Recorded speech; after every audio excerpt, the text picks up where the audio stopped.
जिन होता है, इसमें कोई शक नहीं है, और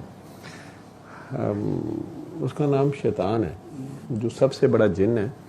जिन्नों का भी जो से कहें कि जिन है, अल्लाह ने जिसे सबसे ज़्यादा ताकत दी हुई है और शक्तियाँ हैं उसके पास, ठीक है।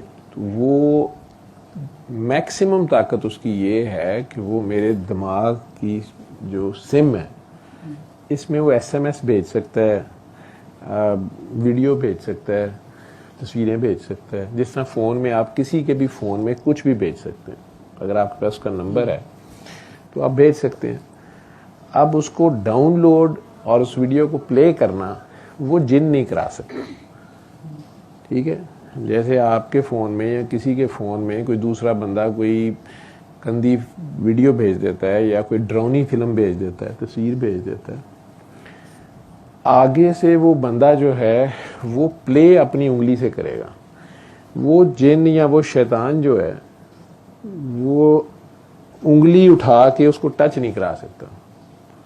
वो उंगली मैं ही लगाऊंगा, वो टच मेरे चाहिए, ठीक है। कहूँ देखिए तो सही है क्या, कौन सा कोई देख रहा है, खैर है, डिलीट कर देंगे बाद में, ठीक है। और अब वो देखने के बाद मेरे साथ क्या होता है, मेरे दिमाग में क्या खलल आता है, रात को डरावने ख्वाब आते हैं या गंदी सोचें आती हैं, क्या आती हैं, तो बात की बात है। लेकिन उस जिन ने या शैतान ने वो मैसेज मेरे पास भेजा, लेकिन उसको प्ले मैंने खुद किया। अब वो प्ले करने के लिए वो जो उंगली मेरी है, वो घर बैठा जैसे कोई बंदा मुझे भेज रहा है मैसेज, लेकिन मैं उसको प्ले नहीं कर रहा। वो अपने घर से बैठा मेरी उंगली से टच नहीं करा सकता, वो मैं ही करूँगा। तो शैतान साहब भी ख्यालात डालते हैं, शक और वसवसे, वो जी तुहाडे ते जिन ने, वो